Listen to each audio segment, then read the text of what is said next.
our session will be recorded. And Natalie Rodriguez, who is the clergy office receptionist, who is primarily working from home, has the list of registered participants.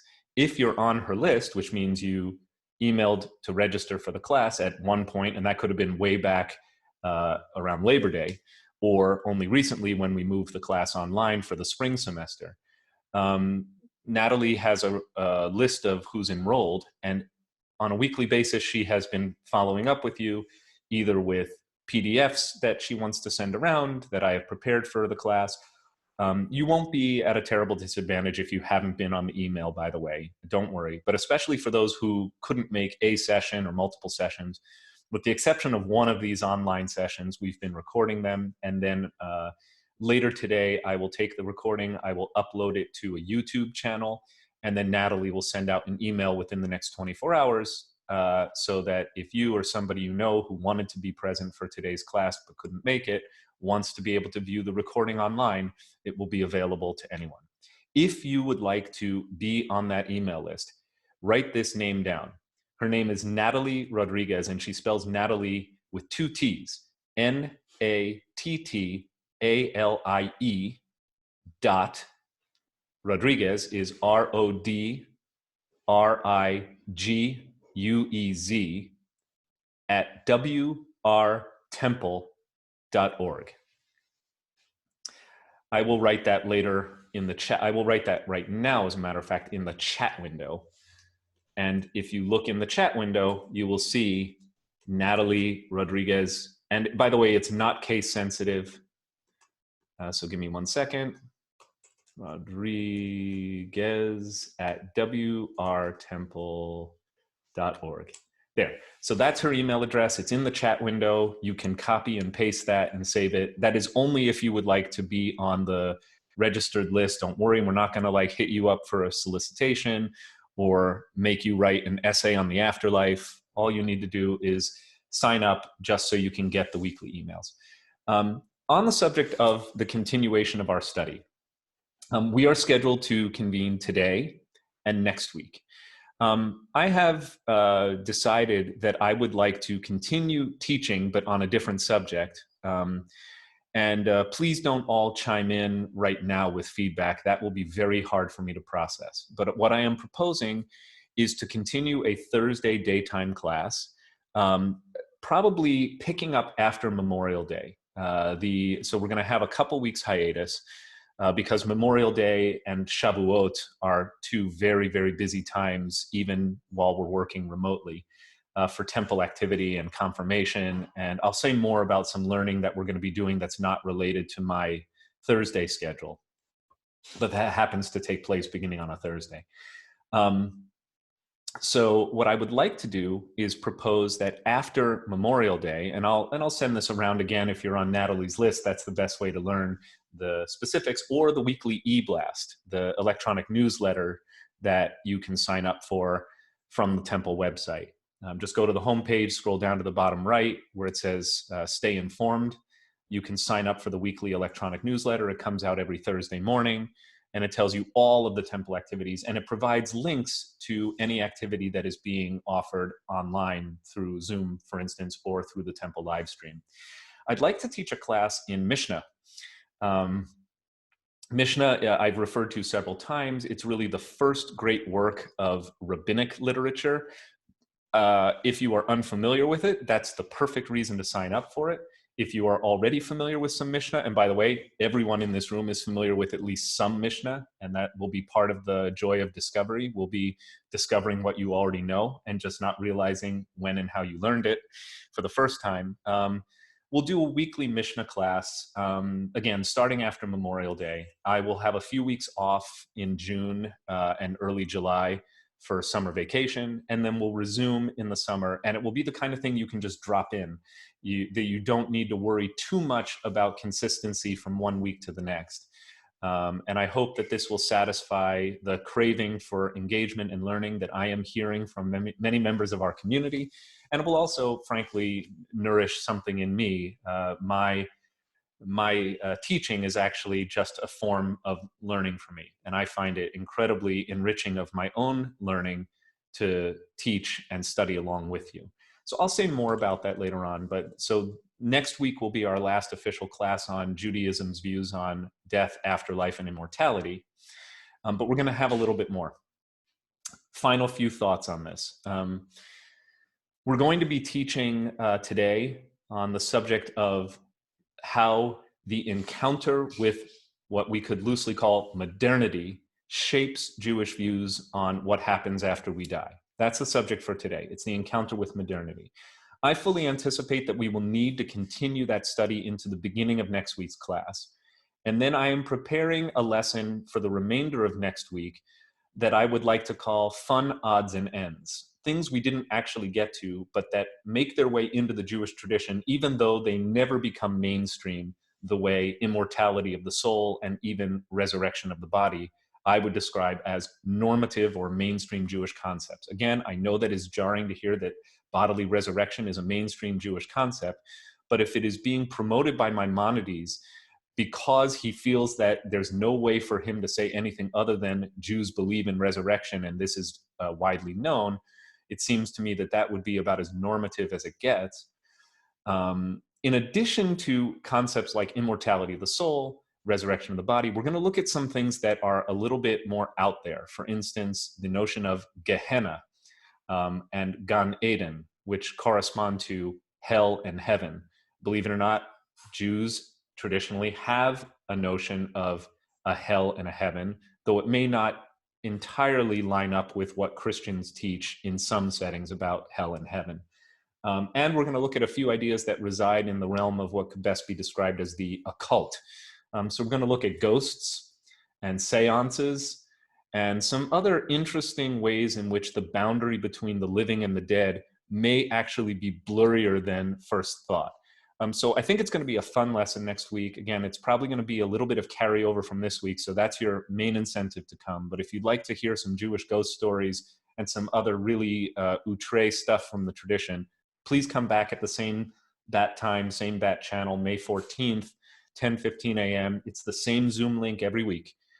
So if you use a digital calendar, just plop it right in there as a recurring event, or mark the link down somewhere where you can remember it, or go back to one of your previous emails, or better yet, sign up with Natalie for the weekly follow-up email, and the link will be provided. So that's about next week. Two more learning things, since I'm getting all the housekeeping out of the way up front. Excuse me. Monday night into next Tuesday, that is May 11th and 12th, we will celebrate Lag BaOmer. Lag, Lamed Gimel in Hebrew, is a number. It means 33. So Lag BaOmer literally means the 33rd day of the Omer. The Omer being the 49-day period that stretches between the second day of Passover and the festival of Shavuot, the spring harvest festival, which also is the Jewish people's festival for commemorating receiving Torah at Sinai. And so Lag BaOmer is a joyful break in the sobriety and the somberness of the Omer period, which is associated actually with an ancient plague. More on that later. But our teacher for Lag BaOmer is Rabbi Jan Katsu, PhD. Rabbi Katsu is the director of the rabbinical program at Hebrew Union College in Cincinnati. He's the former head of education for the entire Reform movement at the URJ. And he is also distinguished as a former and always friend of WRT, having been congregants with his family for several years when he and Lainey and their kids lived in Westchester before moving to Cincinnati in 2011 or 2012. So Rabbi Katsu is going to be teaching a Lag BaOmer session on the original meaning of Lag BaOmer, the plague that afflicted the disciples of Rabbi Akiva, and how Rabbi Akiva's leadership is tied up with the themes of the season. That's going to be 7 o'clock on Monday, May 11th, at the start of Lag BaOmer, which begins at sundown, and will be an hour and a half, 7 to 8:30. And the link is already being sent out in today's e-blast. Or look on the temple website, wrtemple.org, and you'll see a nice picture of Rabbi Katsu if you scroll down the homepage, and the link will be provided through there as well. And then finally, lest you think that when I finish the curriculum next week, that you have to be devoid of wonderful Jewish learning, think again. because we have an amazing, amazing Tikkun Leil Shavuot that we're putting together online this year. The evening of Shavuot, the festival of receiving the Torah at Sinai, is traditionally marked by Jewish communities gathering all night long in sacred study. Now, in the past, we recognize that a lot of people in our community here in Scarsdale may not want to stay up all night long studying Torah. But we're giving you the opportunity to study all night long if you want to. Our Tikkun Leil Shavuot will be conducted on Zoom starting at 5 o'clock on Thursday, May 28th. You'll be getting all of this information online, and it will be on the website. It's just not there yet. So you're getting this first sneak preview. Tikkun Leil Shavuot is formatted this year as a Tikkun across the globe. And I have personally invited colleagues from our New York area and from, I have a friend in Chicago and some in Connecticut and a bunch in Israel. And we're going to have a different rabbi teaching a different subject every hour on the hour from 5 o'clock p.m. These are all Eastern time, and concluding at 7 a.m. the next morning. That means that if you tune in anytime between 5 o'clock p.m. and 7 a.m. the next morning, or the last session starts at 6 a.m., so basically from before sundown until the sun comes up, you will be able to study with an amazing rabbi every hour on the hour. I am signing up for the midnight spot, so I hope to see all of you there on the midnight of Thursday, Friday. This would be Friday the 29th, technically, of May. And then we're going to hand off to my Israeli colleagues, and it'll be like a baton pass. So every rabbi will teach for about 50 minutes every hour on the hour, but we'll keep the Zoom room open for the last 10 minutes or so. We'll hand off the host of the meeting to the next rabbi. And we have an amazing lineup. We have a lot of rabbis from our local community, including Rabbi Scott Wiener from New Rochelle, Rabbi Daniel Groper from Rye, Rabbi Shira Milgram from Kol Ami, Rabbi Jordy Gerson from Greenwich Reform Synagogue, Rabbi Michael Friedman, who was my former rabbinic intern from Temple Israel of Westport. And then we also have Rabbi Shoshana Conover from Temple Sholem in Chicago. And we have Rabbi Elise Glickman from Scarsdale Synagogue. And we have, some of you may remember meeting Rabbi Mira Chovav from Israel, formerly from Gedera. She's now in Beersheba. She'll be with us. And Rabbi Nir Barkin, who is the rabbi of Yozma in Modi'in, and Rabbi David Wilfond, who is moving from Israel in a few months to be the rabbi of Sharei Tefillah in Bedford Corners, and on and on and on. And Rabbi Michael Marmer, the dean of the Jerusalem campus of Hebrew Union College, he's going to be with us, the former dean, he's a professor there. So it's going to be an amazing night of learning if you're an insomniac or a night owl. And we're going to record the whole thing too. So it's going to be 14 hours of study. Brace yourselves, have coffee. Okay, I've now spent a whole bunch of time on housekeeping. And, oh, cool, Nancy Mantell writes that the next exhibit at the museum at the Hebrew Union College will include a lot of superstitions around death and connections between the living and the dead, which is fantastic. Thanks, everyone. Alan Markowitz, very funny comment that the Omer used to be an opportunity to get a haircut. It's the one day of the Omer where traditional Jews get their hairs cut. I don't know if you can tell. I'm using a lot of product today just because it's getting a bit unruly up top. But I'm not going to be getting a Lag BaOmer haircut this year. Okay. Thank you for your patience, everyone. And now let us bless and study. Baruch atah Adonai Eloheinu melech haolam, asher kidshanu b'mitzvotav v'tzivanu, la'asok b'divrei Torah. Thank you, eternal source of life, for sustaining us, your people, through immersion in sacred words of Torah. Here we go. So let me just begin in more of kind of like a frontal presentation format before we look at some text together. Obviously, we're skipping huge swaths of time from one week's lesson to the next. Last week, we discussed at some length the new metaphorical frameworks for understanding life and death from a Kabbalistic or mystical Jewish perspective. I don't want to do a comprehensive recap. I think it would be better to watch the whole session if you weren't here last week, especially since this week's material does not heavily rely on the Kabbalistic or mystical framework for understanding life and death. It would be too much for me to recap in just a few minutes here. So I'd like to kind of jump a couple of centuries forward from the Lurianic Kabbalah, which, as a reminder for those of you who were here last week, is the variant on Jewish mysticism that was promoted by Isaac Luria, sometimes called the Ari, which is, or Arizal, which literally means the Rabbi Isaac Luria of blessed memory.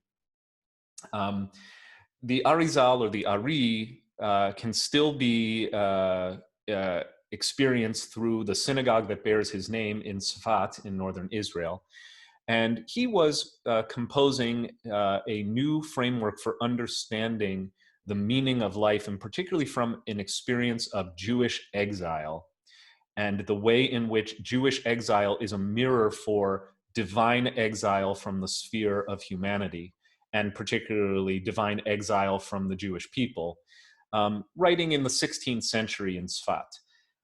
And mysticism has a very far-ranging, long, deep impact and influence on all Jewish thought everywhere in the world, including influencing a man named Shabbatai Tzvi and his followers a century later in the 17th century, in the 1600s. Shabbatai Tzvi was a Turkish gentleman who persuaded half of the Jewish world, literally hundreds of thousands of Jews at the time, that he was actually the Messiah. And unfortunately, he ended up disappointing his hundreds of thousands of followers when he accepted a non-negotiable invitation to convert to Islam or accept the sword. So Shabbatai Tzvi just ripped the Jewish community in half, but you can't have a Shabbatai Tzvi without Lurianic Kabbalah.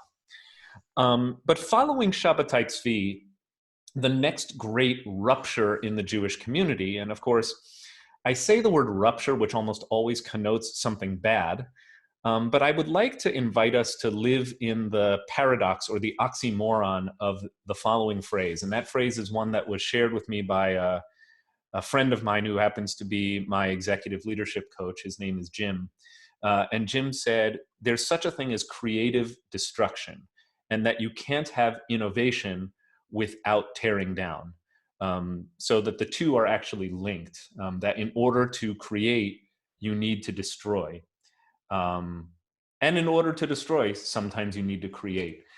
So the next great act of creative destruction, or time of creative destruction for the Jewish people, comes at what is known in Hebrew as the Haskalah, in English as the Enlightenment. And Haskalah or Enlightenment connotes the intellectual and cultural currents that were that predominated toward the end of the 18th century and into the beginning of the 19th century. There is also a political dimension to this period known as the Enlightenment. And for Jewish people, that political dimension is given the name emancipation. That may be familiar to you from a certain proclamation made by the president, Abraham Lincoln, in 1863. For Jews, emancipation refers to those political currents that resulted in Jews coming out of the ghettos in Europe in the latter years of the 18th century, so the late 1700s and the early 1900s, and beginning to interact with modern society and to participate in the intellectual discourse of the day. So what you have is an encounter with what we understand to be modernity. There is no Judaism in 2020, the year in which we're presently living, that has not been dramatically affected by this encounter with modernity at the end of the 18th century, the beginning of the 19th century. We're going to talk at some length about its key figures and key ideas within this movement. And again, emancipation and enlightenment, they are kind of twin phenomena that are mutually reinforcing. So on the one hand, you have Jews coming out of the ghettos and for the first time doing things like cutting their payas and starting to dress like the other modern citizens of Gentile society, or I should say the other Gentile citizens of what was then considered to be modern society. And you have Jews interacting with non-Jews in a way that was absolutely impossible for them beforehand. Why? Because most of the states or the nations of Central Europe actually forbade Jews from that kind of interaction with Gentile society by law. Jews were not allowed by law to intermarry with Gentiles up until the Enlightenment and the Emancipation. Jews were not allowed to have Gentile maidservants in their own home. Jews had their own system of jurisprudence called the Beit Din, a rabbinical court, where most regimes allowed Jews to resolve their own internal disputes through Batei Din or rabbinical courts without necessarily having first and foremost to go through the state mechanisms that were reserved for the resolution of jurisprudence issues for the Gentiles. Moreover, you have a huge intellectual movement afoot that is promoting a religion founded on reason. Some of its earliest and most prominent exponents include Immanuel Kant, who has a Jewish counterpart in a figure named Hermann Cohen. Both of them promoted a vision of religion that they referred to as ethical monotheism. For the first time, you have religious philosophers like Immanuel Kant and Hermann Cohen, who was Jewish, promoting the idea that Judaism and Christianity are both part of a larger ethical monotheistic tradition, and that they have more in common than they do that is different between them. This is a radical idea for the time. I mean, nowadays, we throw out the word Judeo-Christian tradition very, very casually. I resist that language because I don't know of an actual Judeo-Christian tradition. But leaders, religious leaders, politicians, civic leaders use the framework of a Judeo-Christian tradition to suggest that Americans who are either Jewish or Christian share more in a kind of values set than we adhere to different codes of thought and conduct. Unfortunately, there is no such language of a Judeo-Christian Muslim tradition, though if you were to ask me to be really kind of intellectually rigorous, I would submit that as world traditions go, Islam and Judaism are much more, have much more in common than, for instance, Christianity does with either Judaism or Islam. But that would be a very serious digression. If you want to ask me about that, you can raise your hand later in the chat window. And as always, the etiquette for Zoom is don't raise your actual hand because I can't see every window. We have over 60 participants today. But you can raise a digital hand by calling up the participants window at the bottom of your Zoom screen and tapping the little button that either says more, and there should be a raise hand function, or you might have a little blue hand that will be your digital hand. I want to just say a few words about the exponents of within the Jewish tradition who may be familiar to you, at least in name, and that are kind of the proto-rationalists that provide a whole new way of thinking about the question of the meaning of life, and of course, the meaning of death and what happens after we die. And perhaps the most familiar name of them is Baruch Spinoza. So I'm going to just call up a shared screen here, and hopefully, I really hope I got this right. I'm going to share a little bit of my screen here and call up, did I actually do, nope, I'm looking at the wrong lesson plan. Bear with me, I'm sorry.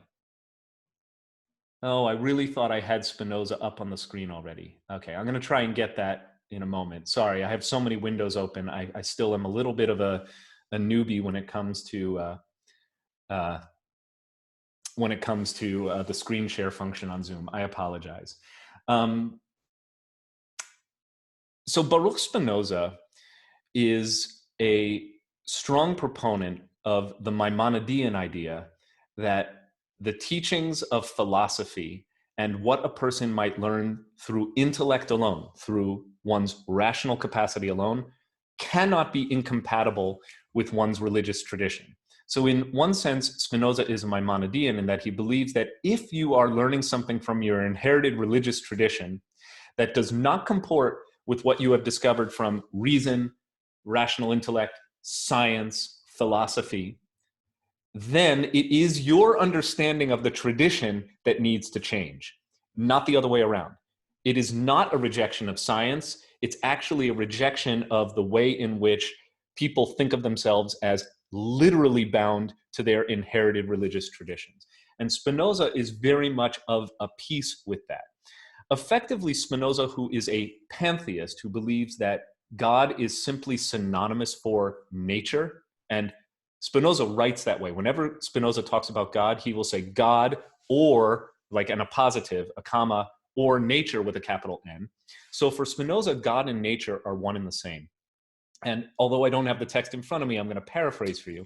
Spinoza basically says that he finds it absolutely irrational to conclude that there is any existence for a person when he or she dies that incorporates one's body. So he flatly rejects the idea of resurrection, bodily resurrection. He says that makes no sense. We know what happens to a body when it dies, and science shows us that there's no way for a decomposed body to be resurrected. He will go on to say that yes, we could speak of that within a person which is immortal, namely a soul, but even that, he is very cautious and circumspect to speculate much more than simply to use the word soul. He doesn't really talk about what it is. And what's really interesting is that playing off of Spinoza, other great intellects of the early modern movement, of the Enlightenment era, will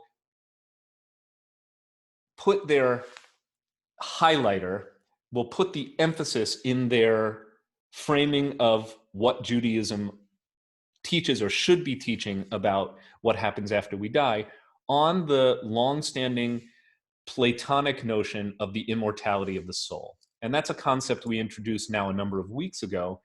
It seems that for the rationalists at the end of the 18th century, beginning of the 19th century, the very idea of bodily resurrection defied reason. And we're going to look at some texts today that point to exactly that. I really hope that I do have some texts up here. And I thought I queued them up beforehand. I'm sorry, I'm teaching multiple curricula. So what I would like to do is put on the screen a few important documents. So I'm going to try the screen share again, and just please bear with me for a moment. Hold that thought. Okay.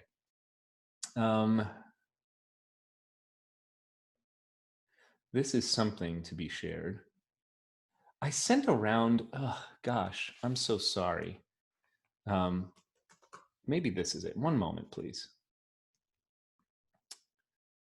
Here we go. Here's the handout I wanted. Okay, thank you. Now, where did I put that nice handout? Okay, now all I need to do is share the screen. Oh, goodness gracious. They really make this complicated. One moment. I need to try again.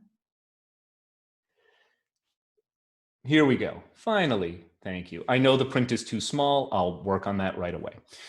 So up on the screen, we're going to be looking at a few texts from some of the great modern Jewish rationalists. I'll say a word about who these people are in a moment. But again, let me just do a little bit more of the setting up here. Okay, and I have a chat open. We're all figuring out Zoom and trying our best. Thank you for the encouragement. I won't say who sent me that nice note, but I appreciate it. Thank you. So just a couple more words on the early exponents of a new way of thinking about what happens after we die. After Spinoza, the greatest exemplar of the encounter between Judaism and modernity is Moses Mendelssohn. Those of you in the class today who traveled with me and Kelly to Berlin, actually we were there just a little bit, like 1 week over a year ago, will recall that Moses Mendelssohn was a very important figure in the history of Berlin Jewry. He was the first real Jew who, having emerged from the ghettos through emancipation, devoted his entire life and career to the notion that a Jew could be a Jew in his home and a man, or the German word he used was a Mensch, in the streets. So what Mendelssohn was basically promoting was the idea that to be a Jew, a fully observant Jew, was not incompatible with being a fully participating member of modern intellectual German society. Again, we take such notions for granted, right? Reform Judaism is in fact the most important byproduct of this way of thinking. This is the heart of reform as a movement and as a kind of intellectual framework for understanding Judaism. Reform begins with the Mendelssohnian premise that one can be fully Jewish and fully modern.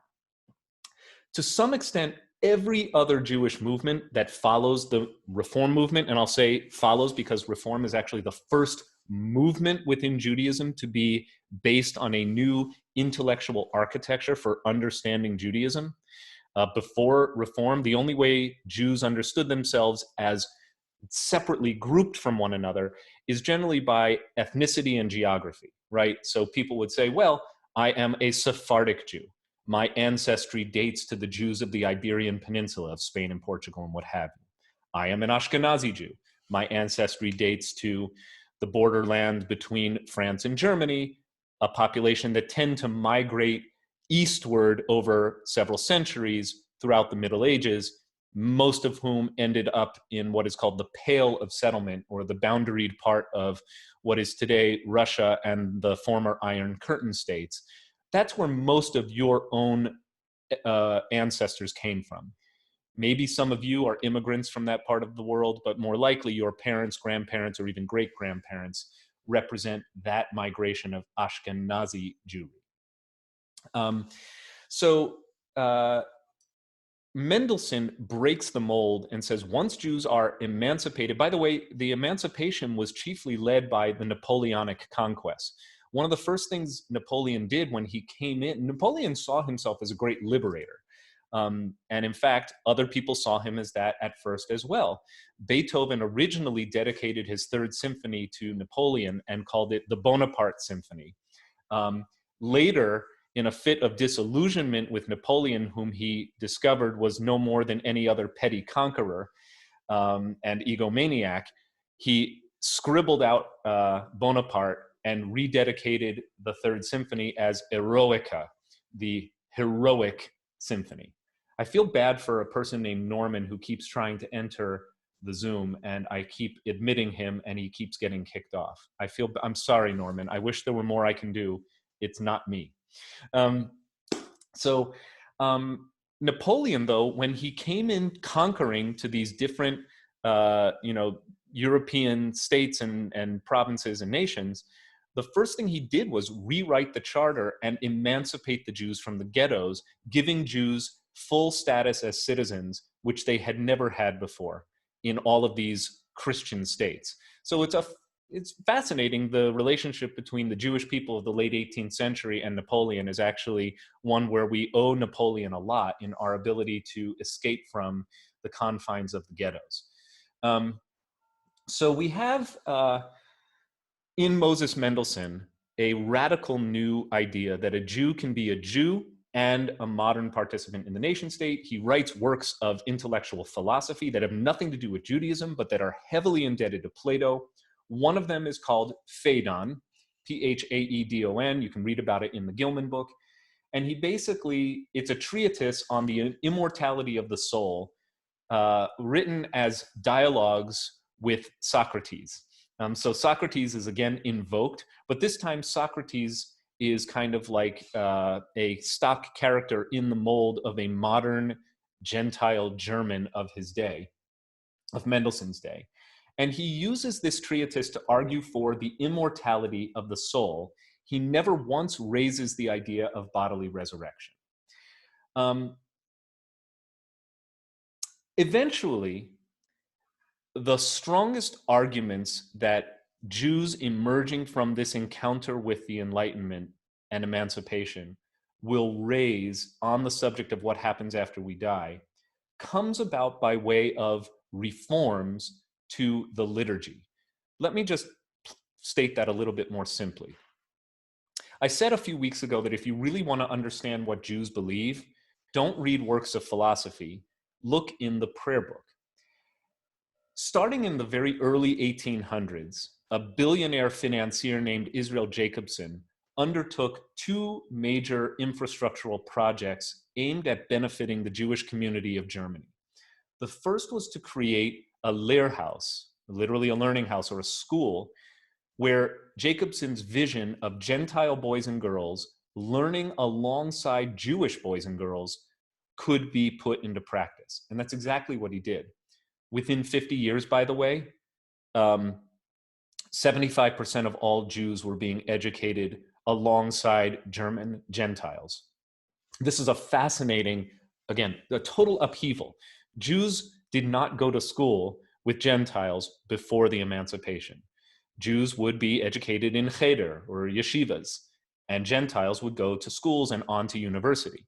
So within 50 years of Israel Jacobson's first ever Jewish Gentile Lehrhaus, you have Jews who are university graduates and indeed university professors. This radically changes the station of the Jew in the advanced intellectual discourse of Germany of the first half of the 19th century. And if you look at Israel Jacobson's second project, which was building a synagogue, which was the first since the destruction of the temple in Jerusalem to be called a temple in the German town of Seesen, S-E-E-S-E-N, built in 1810, and later the Hamburg temple, which I believe was dedicated in 1817, which Jacobson also helped to finance. And if you look at the prayer books that these communities were using, you will notice some startling developments that directly touch on our subject of inquiry for our class. First of all, you would notice that a lot of the Hebrew is getting replaced with a more palatable alternative for a population that didn't know Hebrew so well, and that was German, the vernacular, of course. Secondly, you had certain texts that were being adapted or adopted. The one that is perhaps not surprisingly most interesting is the Givurot prayer. That's the prayer that starts Ata Gibor Leolam Adonai. We've looked at this prayer. Then it ends with the lines Michaye Hametim.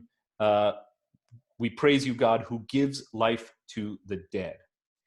Even as early as the 1820s, you have Jewish communities in Germany, and in a moment we'll look in America as well, that are changing that prayer out of a visceral discomfort with the idea of a God who literally resurrects the dead. And there are lots of different ways that you can get into how you translate or how you produce a prayer book that reforms the liturgy.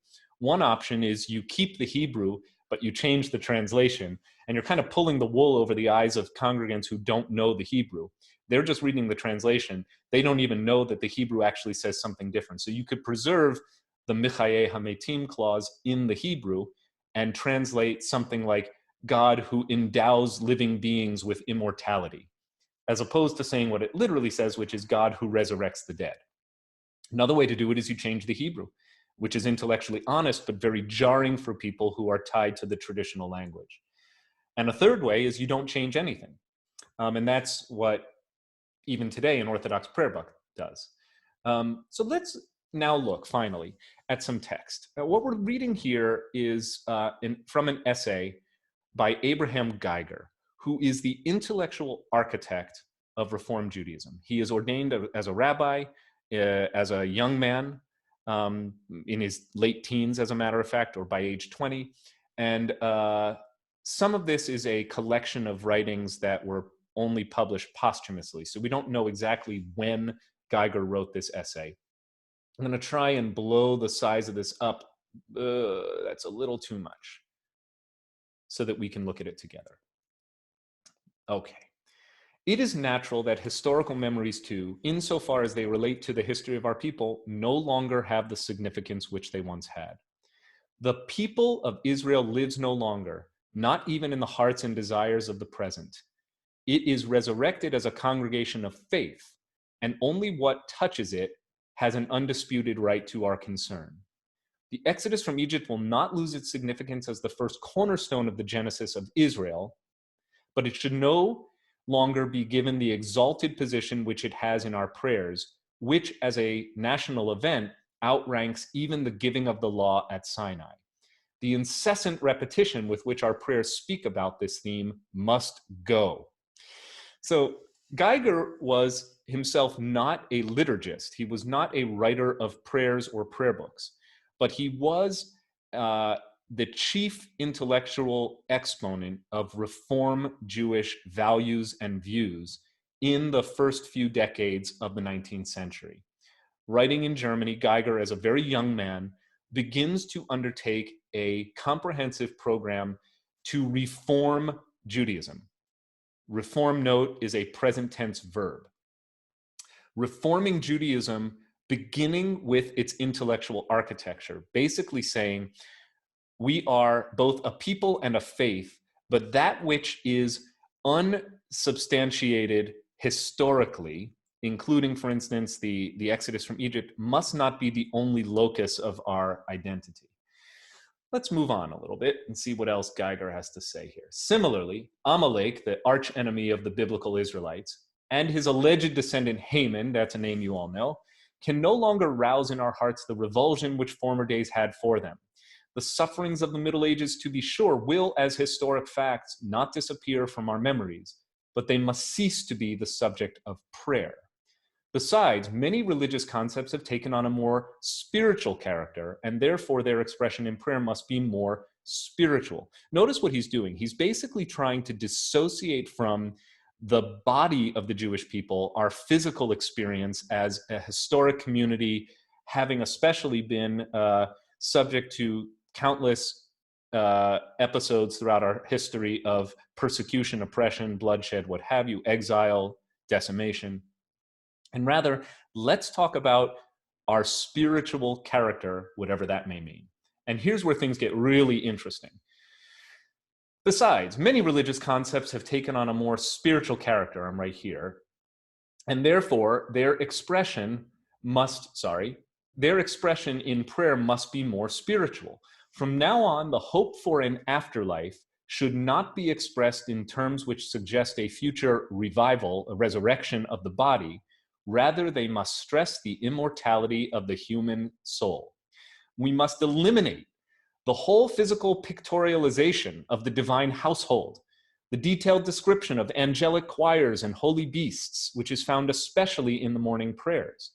We must recognize the force of prayer and the fulfillment of all our obligations toward God more through the blessed effect which they have on our ennoblement, rather than as necessary obeisance to a command imposed from above. The guy was a great writer. I'm going to pause here for thoughts, questions, comments. So if you would like to raise a hand, you can simply raise your hand in the participant window and either unmute yourself and ask or comment at this time. I'll give just a moment of space for that to happen. Okay, that means you're following me. Good. Let's read on just a little bit more because it's the end of the paragraph. We must value, here I am, I don't know if you can see that, we must value our holy days more because of their potential elevation of our sentiment rather than because of their historic origin, and in this fashion they must be made part of our prayers. The changes which must be made to achieve these purposes will not be very extensive, for in this respect our prayers do possess a treasure of deep thoughts and sentiments which only need to be cleansed from disfiguring additions. I'm going to repeat that. Our prayers, Geiger says, must be cleansed from disfiguring additions.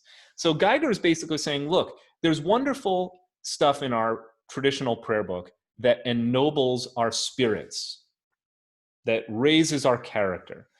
And that, I think he doesn't say this, but he believes it, that appeal to the rational side of our being, that are intellectually substantiated. However, there are a bunch of stuff that got kind of like adapted or adopted into the tradition that disfigures its original ennobling intent and effect. For instance, the resurrection of the dead. And that's really code for there are some ideas in Judaism that really don't jibe with modern intellectual discourse or sentiments. And he doesn't even say exactly why. He doesn't have an elaborate intellectual argument why angelic choirs and divine beasts, which are referred to in the morning prayers, by the way. I don't know if you ever knew that, but there's a reference to the beasts of the divine court and God surrounded by angels that are flying around, kadosh, kadosh, kadosh. We actually talked about that a few weeks ago, I believe, Isaiah's revelation of God. When we were talking about mysticism, that's actually what we started last week. All of that stuff is really obnoxious to Geiger. And he says, no, we should be aiming for our prayers to help us attain kind of a more pure spiritual elevation. And all of this other stuff is really garbage. And it should be extirpated. It should be expunged from the tradition. Fascinating argument here. He goes on. The change of the order of prayers in accordance with these principles will not deprive the service of its sanctity, which a long honorable history has given it. In other words, look, we have a well-established tradition of prayers, no need to reinvent the wheel. Instead, it will significantly strengthen the force of its inwardness. And by the way, one of the first things the reformers did with respect to the prayer book is they eliminated a lot of this stuff. Additionally, by the way, they eliminated the traditional prayers that called for a return of the Jewish people to Zion. Early Reform prayer books are markedly anti-Zionist in their orientation, even before there's a political movement known as Zionism to repatriate Jews to Eretz Yisrael, which of course is the dream of Theodor Herzl. That's the latter part of the 19th century. But in Geiger's day, it was very much in vogue to believe that the heart or the future of the Jewish people was right there in Germany, at the heart of this immense intellectual upheaval and flourishing of rationality as a new kind of guiding principle for a universal religion of mankind. These ideas of a universal religion of mankind, of a Judeo-Christian tradition, were completely alien to us before Moses Mendelssohn and those who came after him like Abraham Geiger. I'm going to pause again because I think that's sort of the whole of my opening framework for everything else we're going to look at today. How are you thinking, feeling, responding to this? If you'd like to raise your hand, you can do so at this time using the digital format or just unmuting yourself and shouting, but the first is more polite.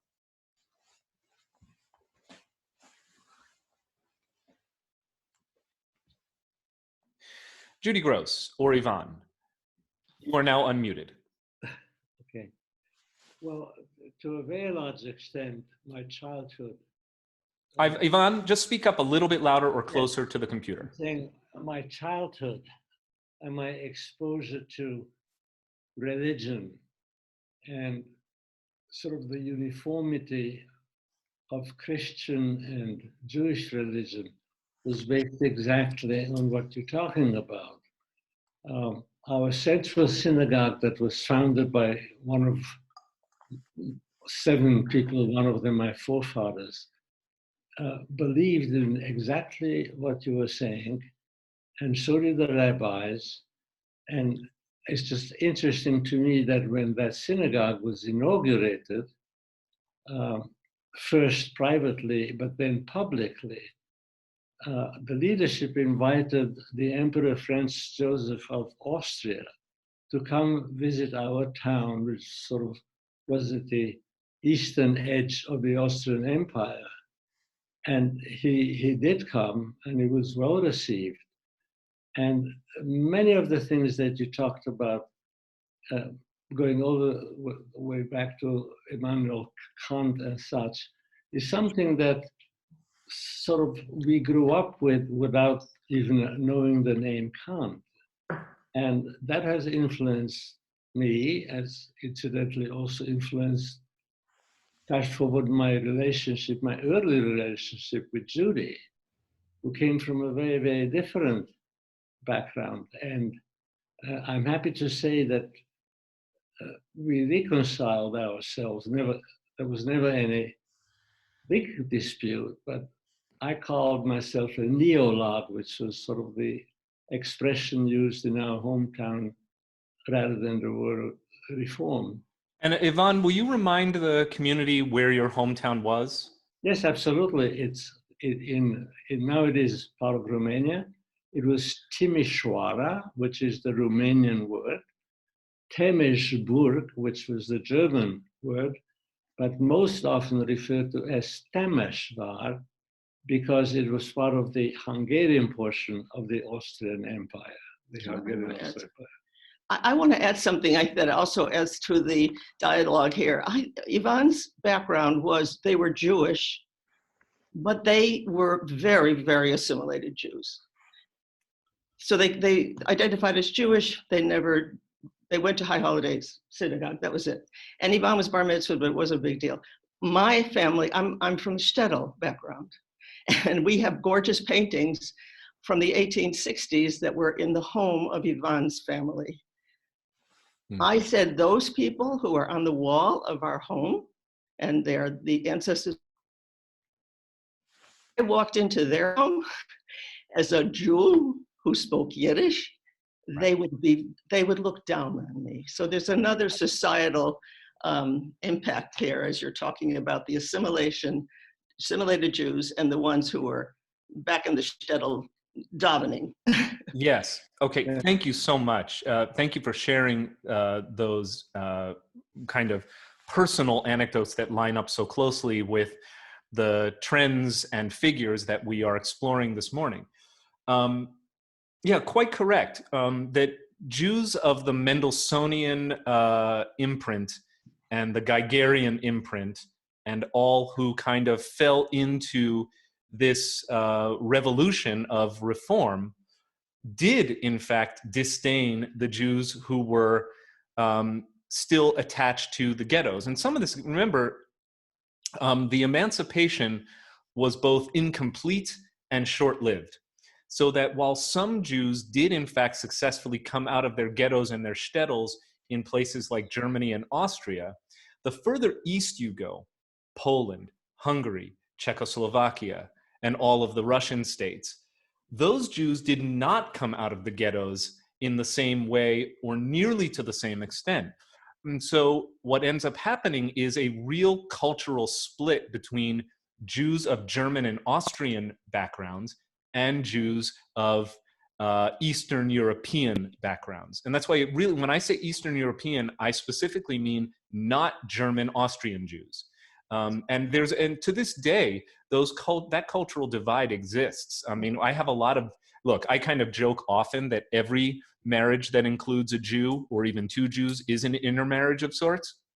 But we do have a number of households in our community. I think of our congregants, Jillian and Peter Rittmaster, for instance, that have the same divide where he comes from a German Jewish, very intellectually elite family that would, in generations past, have thumbed its nose, or worse, have shunned the idea of him marrying, or one from that family marrying a Yiddish-speaking, sheitel-wearing, traditionally davening, cholent-eating Eastern European Jew.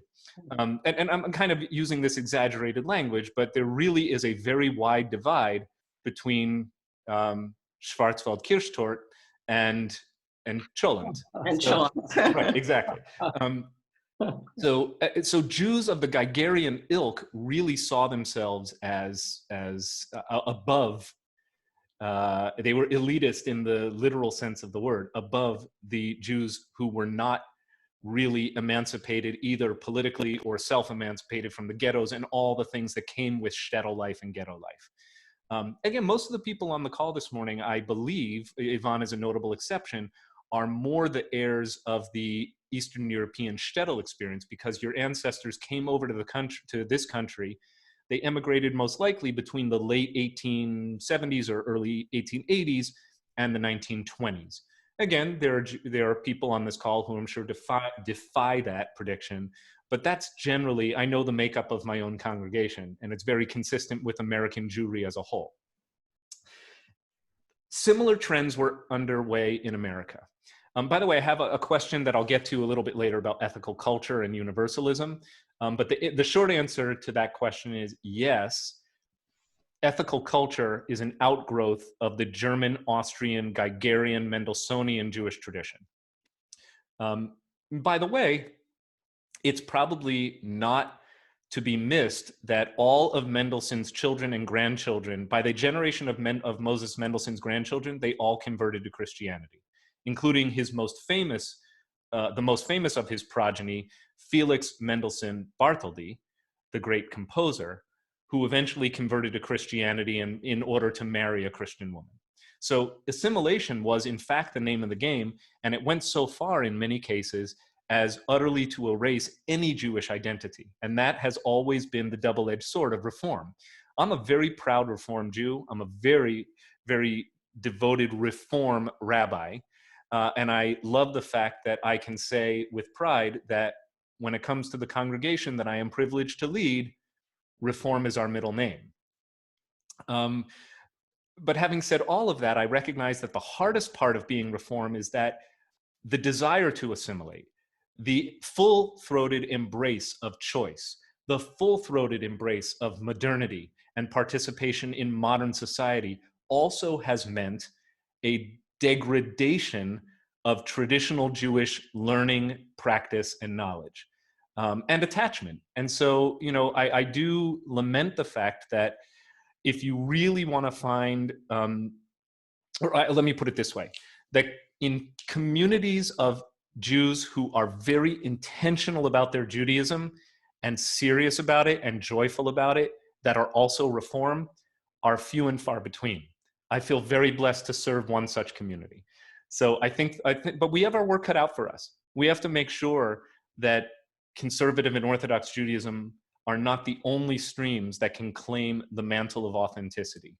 And I believe that WRT does an absolutely phenomenal job of saying you can be a Reform Jew and be a fully modern person and take your Judaism as a very important part of your life.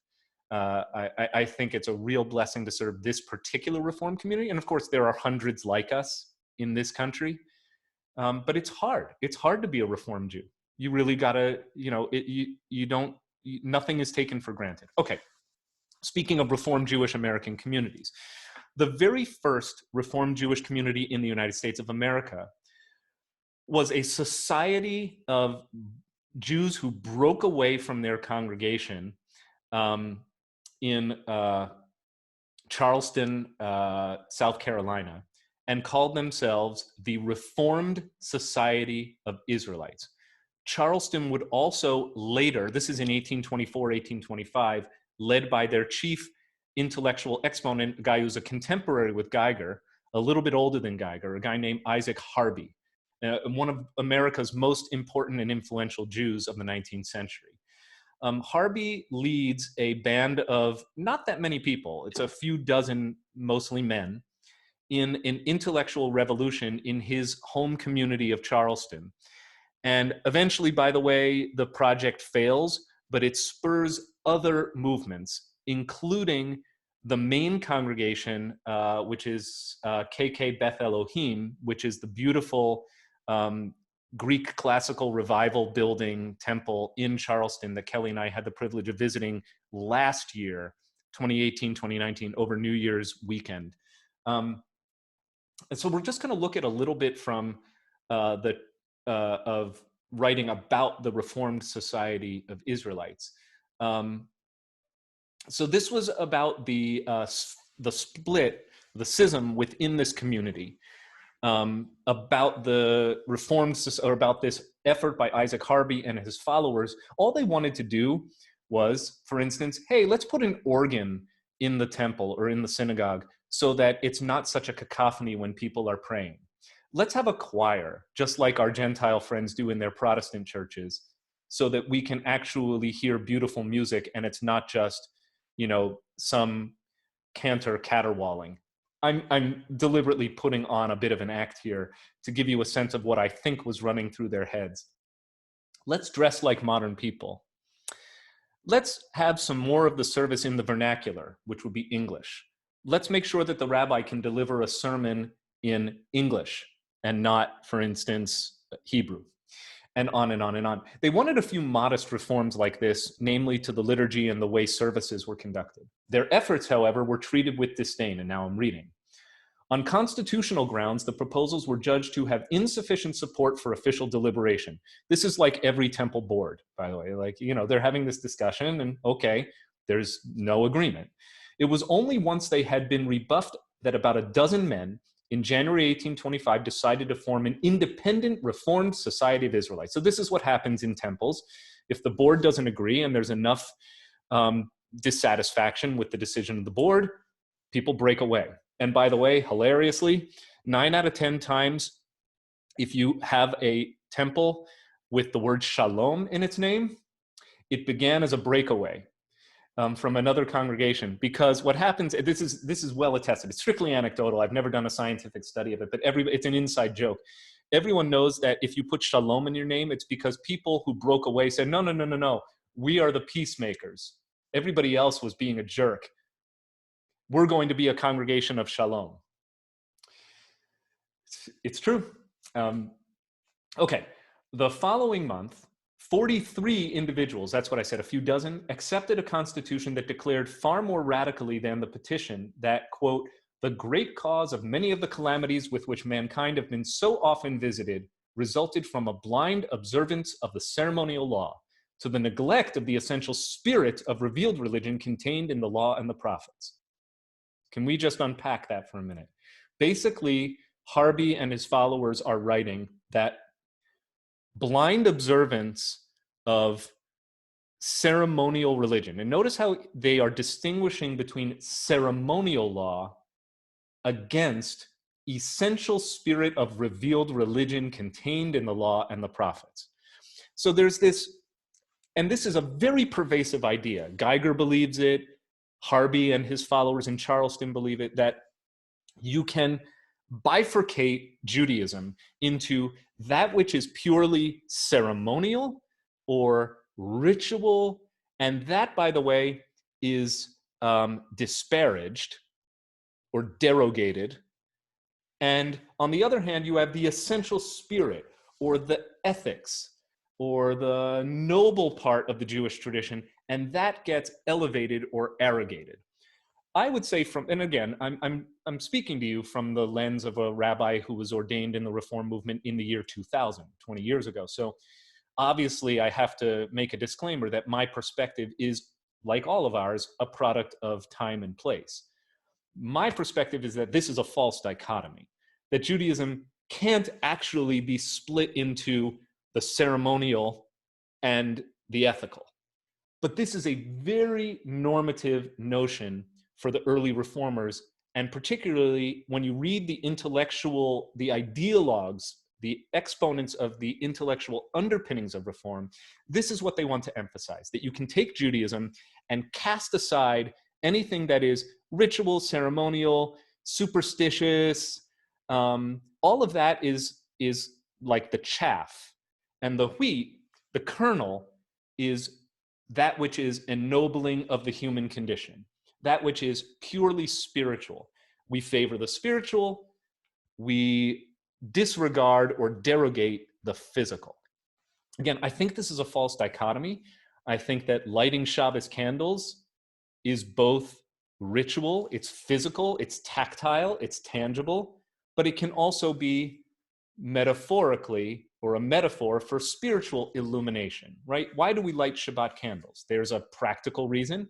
If you're a follower of traditional Jewish law, it's because you can't make fire on Shabbat.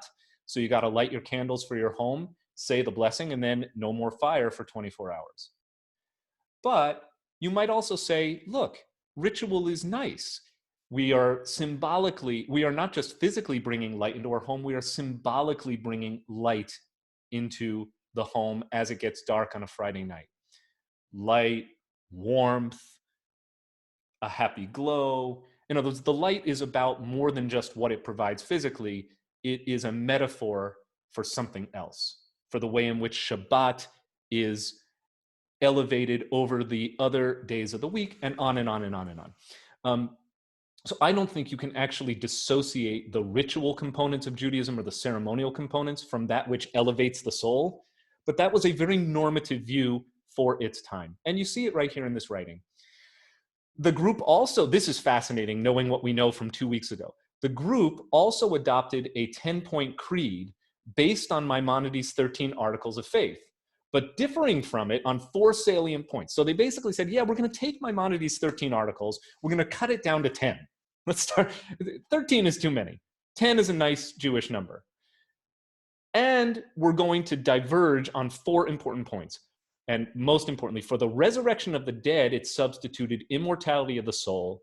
And for the revelatory status of the entire Torah, that of the 10 Commandments alone. So basically said, well, Moses didn't get the entire Torah from God on Sinai.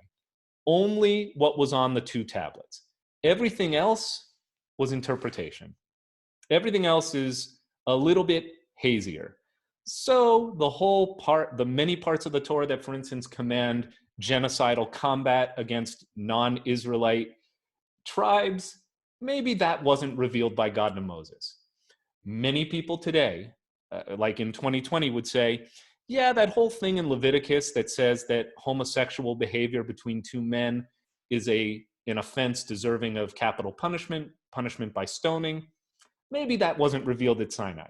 But honor thy father and mother, well, obviously that's from God. Again, I think that these bifurcations are false in that they don't actually reflect the intent of the authors of the Bible, but that's not our point. Our point is, look at how these authors promoted spiritual elevation, immortality of the soul, and demoted resurrection. And it's very clear, they were familiar with these ideas. They were familiar with resurrection being part of the Jewish tradition. It's just that they didn't like it. And so that's why so many of us, and whenever I teach this material, and it came up again last week, people saying, wow, I didn't realize that this was ever part of the Jewish tradition. This whole business about bodily resurrection, how is that not Christianity? And the answer is, it's both. It's Christian and Jewish. It's one of the few things that Jews and Christians historically have agreed on. That sentence is so dripping in irony, right? That I earlier today derogated the idea of a Judeo-Christian tradition. But if I were to say there's anything that brings Jews and Christians together in belief over the entire arc of our shared history, it's that we both have a lot of views about resurrection of the dead. And mostly those views are consistent. Please don't quote me out of context on this one. Okay. Reading on. It introduced, this is the 10 Articles of Faith of the Charleston Reformed Society of Israelites. It introduced the novel tenet of good faith towards all mankind, and it replaced the traditional belief in a personal Messiah with a statement that was at the same time a rejection of Christianity. I believe with a perfect faith that the Creator, blessed be his name, is the only true Redeemer of all his children, and that he, meaning God, will spread the worship of his name over the whole earth. That is, by the way, deliberately intended to reject the Christian notion of Jesus as the Messiah.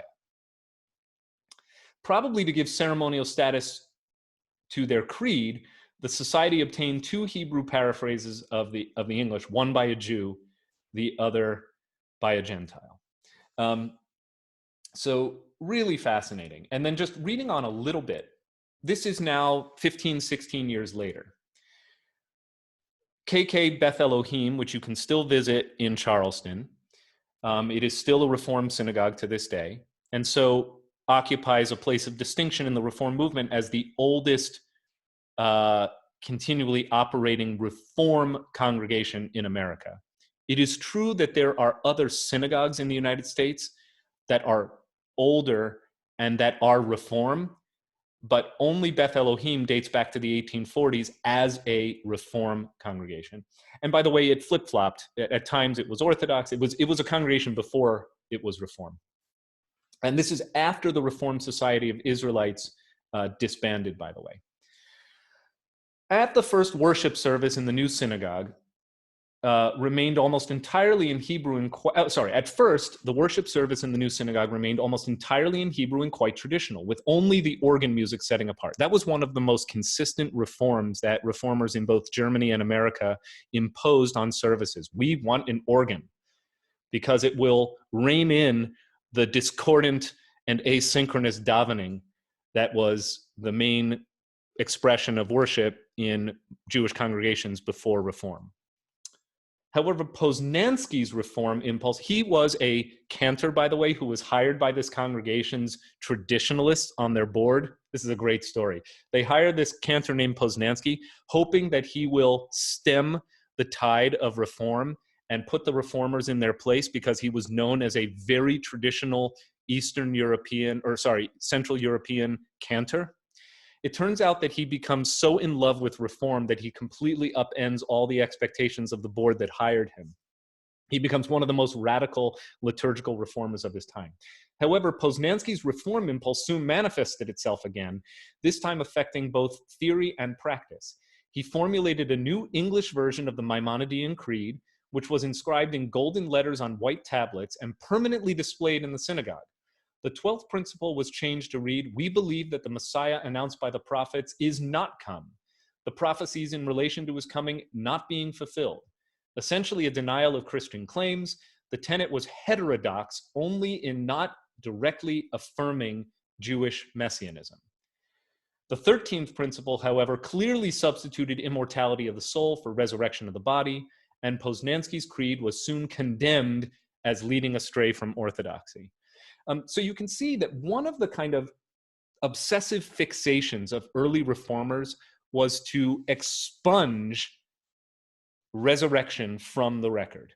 And that's why most of us who have grown up enough saturated in the after effects of the Enlightenment and Reform, even if you or your parents or grandparents were not themselves Reform Jews, the great likelihood is that now, after the better part of 2 centuries of this, it is entirely not just possible, but probable that you and the Jews you meet have lived most of your life unaware that resurrection used to occupy a central place, or at least a prominent place, in Jewish theology. Full stop there. Let's invite you, if you wish to make comments or questions, to raise your hand and do so. All right, my dad, you are now unmuted, I think, or you have to unmute yourself.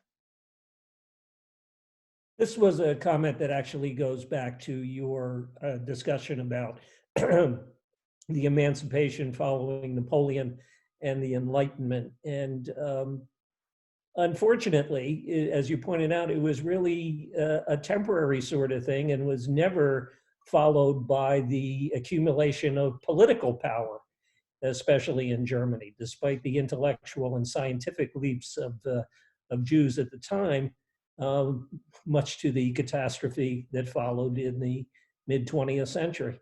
Yeah, quite correct. And which was underway long before the mid-20th century. I mean, these ideas of universal brotherhood of mankind, universal religion of rationality and reason, Judeo-Christian tradition, all of which take center stage in the decades following the Enlightenment, are supplanted as early as the 1830s, and especially resurgent throughout the 1840s, 50s, 60s, with romantic notions that basically affirmed the superiority of the Gentile people, the Gentile experience, particularly the German Gentile experience, and then are further fueled this falling away from the universalist approach of the post-Enlightenment thinkers, both Gentile and Jewish, further amplified this divide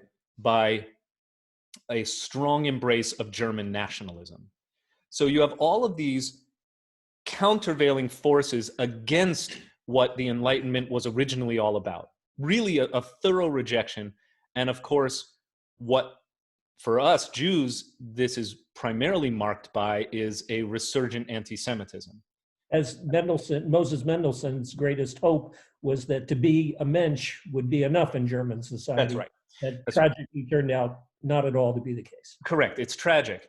And so Germany did eventually basically erase any of the universalist gains that it might have made, if you view those as gains, by more thoroughly re-embracing German nationalism, Gentile superiority, and especially a virulent strain of anti-Semitism that got so bad by the latter part of the 19th century that you have a massive political movement, or two massive political movements. One, to repatriate the biblical homeland of Eretz Yisrael, that is Zionism. And the other being, let's just get the hell out of here, which is not primarily led by German Jews, though. That is primarily being led by Eastern Europeans in response to the repression and pogroms, not led by Central European anti-Semites, but rather by far Eastern European anti-Semites or Russian anti-Semites. So Jews had it bad on both fronts.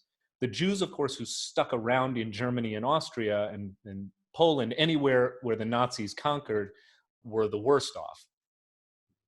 But ironically, if you look at the death tolls during the Holocaust, Germany's Jews fared better than Poland's Jews by a factor of 4 to 1. 4 times as many Polish Jews were murdered by the Nazis than German Jews. And that's in part because many Jews had already assimilated and had left. Anyway, thank you.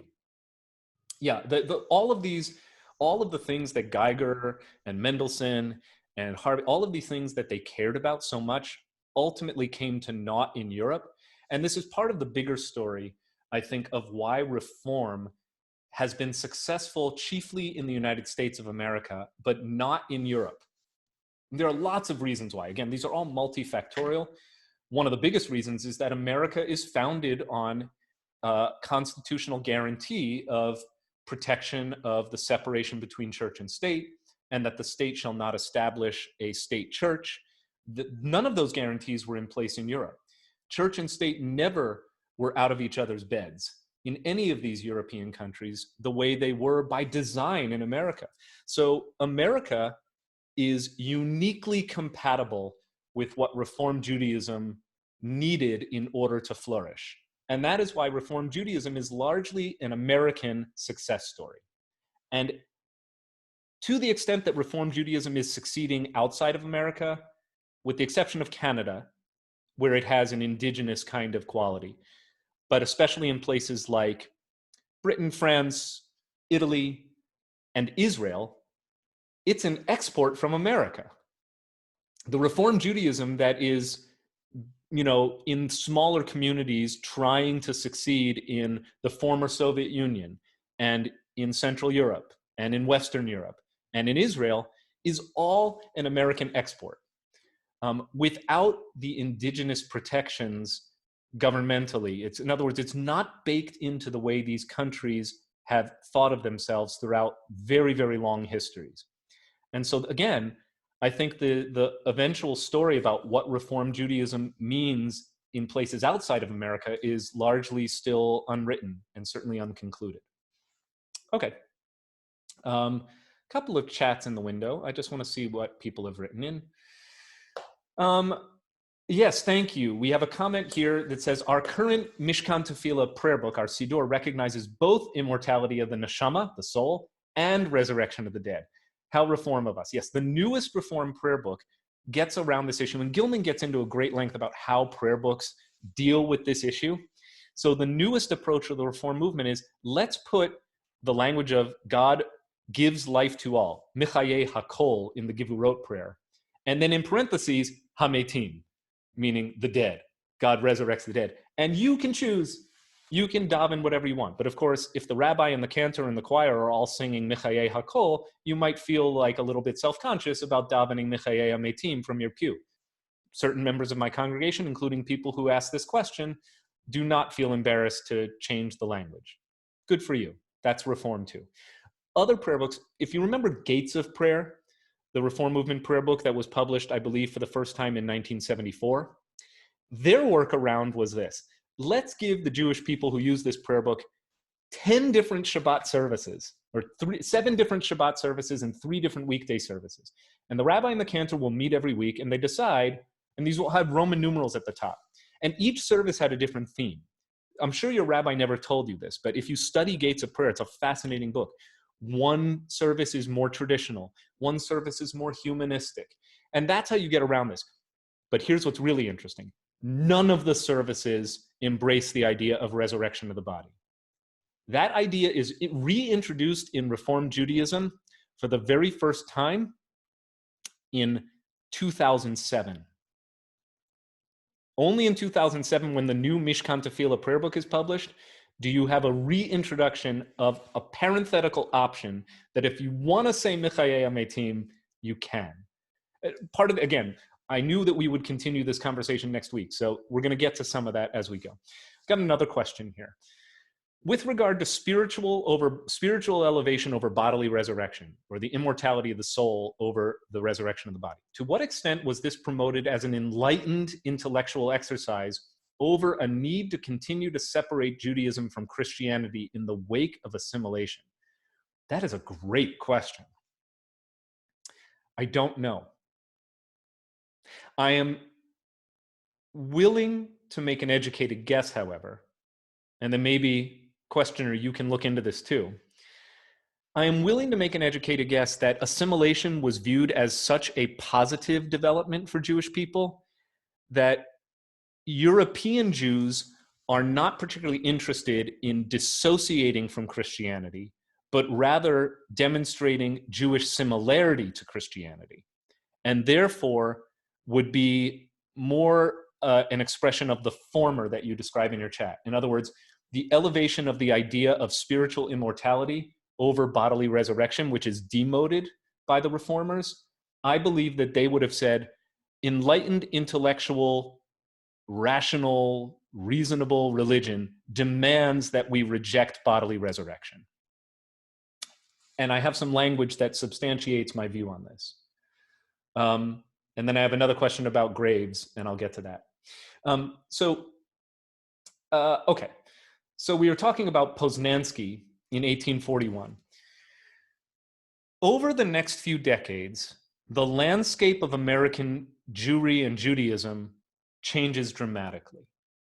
Last year, 2019, WRT helped to celebrate the 200th birthday of Isaac Mayer Wise. Let me be clear, he's dead.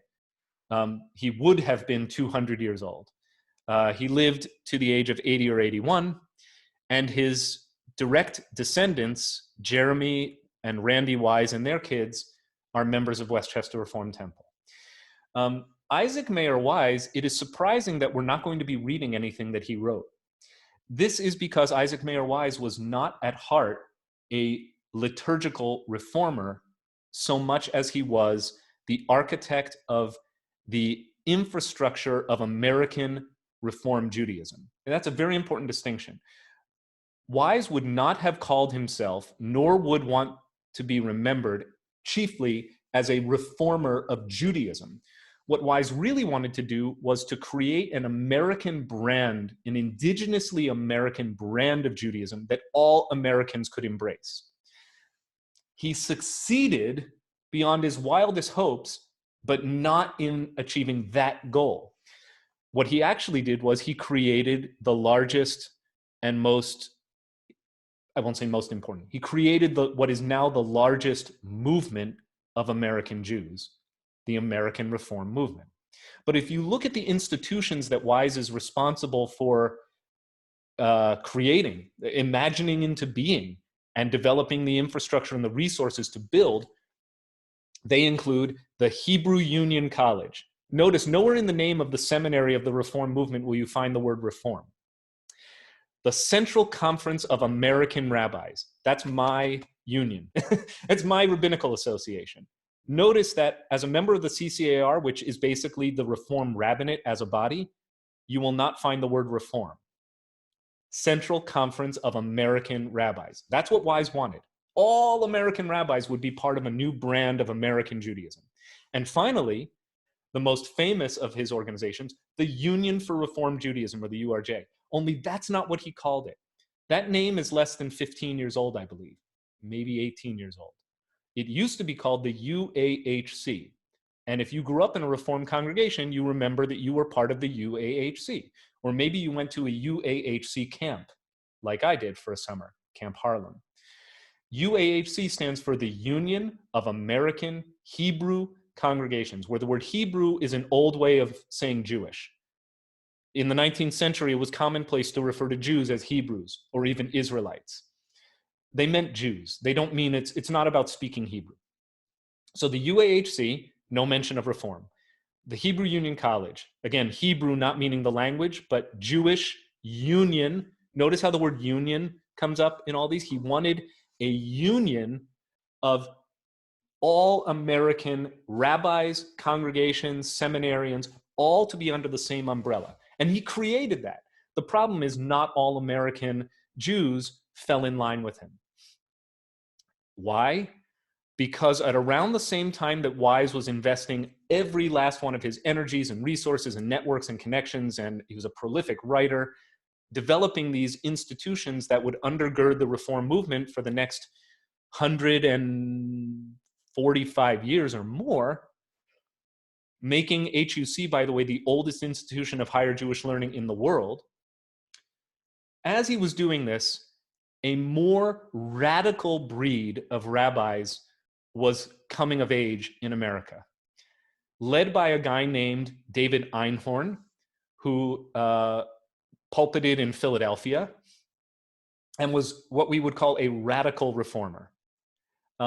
David Einhorn, for instance, wrote a new prayer book, not Isaac Mayer Wise's prayer book, which never really gained traction the way Einhorn's prayer book did. Wise's prayer book was called Minhag America, which literally means the custom of America. Again, it's totally consistent with everything Wise cared about. Let's create an American Judaism. Einhorn created a prayer book called Olat Tamid. Most of you have probably never read Olat Tamid. I've only read parts of it. Olat Tamid, however, is the direct precursor, and much of its language appears in a book that many of you know. And that book is called the Union Prayer Book, or UPB. It's a very small, thin volume. Just wave your hands around. I'm going to put this on gallery view for a minute. If you grew up with the Union Prayer Book. Yeah, right. A lot of hands going up. You can look at the gallery view and everyone can see the nice people who had the Union Prayer Book in their shuls. Yep, exactly. Let the time not be distant, O God, when thy name shall be worshipped in all the earth, when unbelief and error shall be no more. It's that language directly from Union Prayer Book, directly from David Einhorn, Olat Tamid, mid to late 1800s. In that prayer book, he eliminated all prayers petitioning God for a restoration of the sacrificial animal cult, the cult of animal sacrifice in biblical days. He eliminated all prayers calling for a return to Zion. It's an anti-Zionist prayer book. And every reference to resurrection in the traditional prayer book, and there are many, is replaced with the idea of the immortality of the spirit. And Olat Tamid becomes the most influential prayer book in Reform communities and helps to usher in what we now call classical reform. The era, in fact, I think my mom grew up at Har Sinai in Trenton, which is a classical Reform congregation. Her rabbi was the great and now late Rabbi Joshua Haberman, who eventually went to Washington, D.C., and famously memorialized by speaking in the National Cathedral after 9/11, if I'm not mistaken, and has spoken at other big state affairs. Anyway, I think, Mom, you can comment on this if you want, but you grew up in a classical Reform congregation. If I'm not mistaken, like Shabbat was Sunday school, like your Shabbat was on a Sunday or something like that. Is that, hang on, you can speak up at this point. Girls did not have bat mitzvahs. Right. Yes, it was classical reform. Right. And many of you may have grown up similarly. By the way, the early days of WRT were indebted to classical reform, but even at our most decorous in prayer, we were never truly a fully classical reform congregation. And we'll talk more about that next week. We're actually going to read next week some words by Rabbi Jack Stern. So just looking here, and this will be the last two things that we look at for today, and then this will be a good place to stop. We'll take a few more questions and we'll pick up the conversation next week. Next week, we will complete our thinking about the way in which modernity and the encounter with modernity has shaped the Jewish experience in a very thoroughgoing way. And we will do some odds and ends. We'll look at Jewish notions of heaven and hell, and we will look at some ghost stories as well, just for kicks. And hopefully by next week, I'll have more to say about the material I will be teaching after Memorial Day. So look at the influence. Now, David Einhorn had a son-in-law named Kaufmann Kohler. Kaufmann Kohler becomes Isaac Mayer Wise's personally hand-picked successor as the second president of the Hebrew Union College.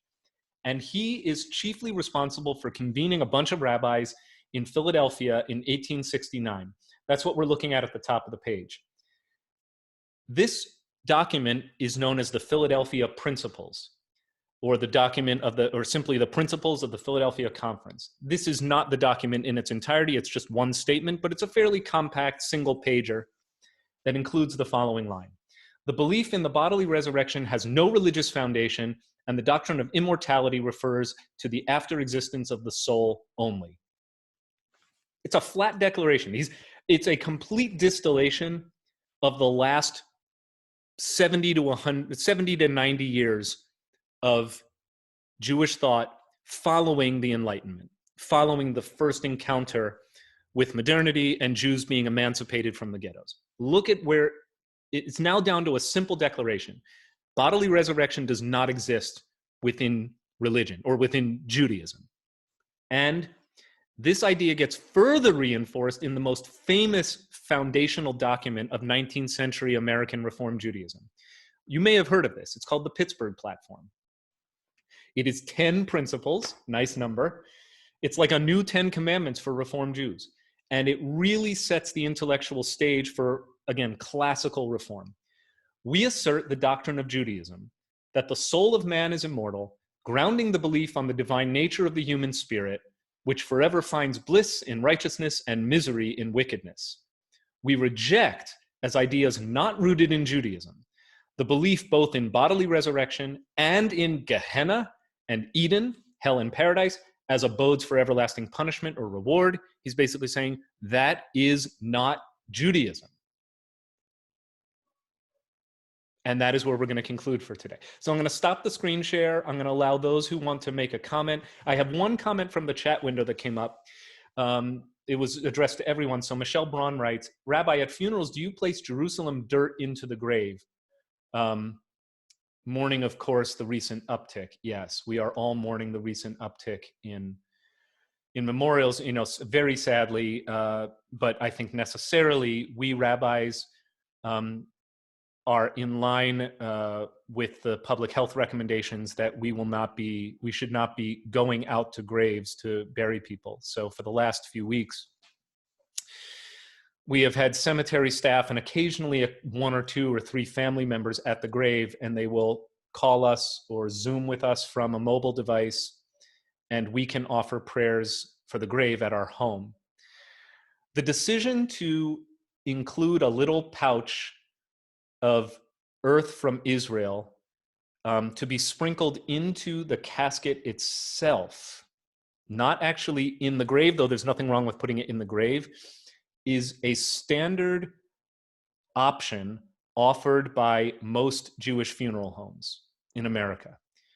There's a whole, business around this, where if you're a funeral home, you just call your supplier in Israel, and you get these nice little pouches of dirt from Israel, from Jerusalem, from the Holy Land, that you put into the casket with your loved one when they die.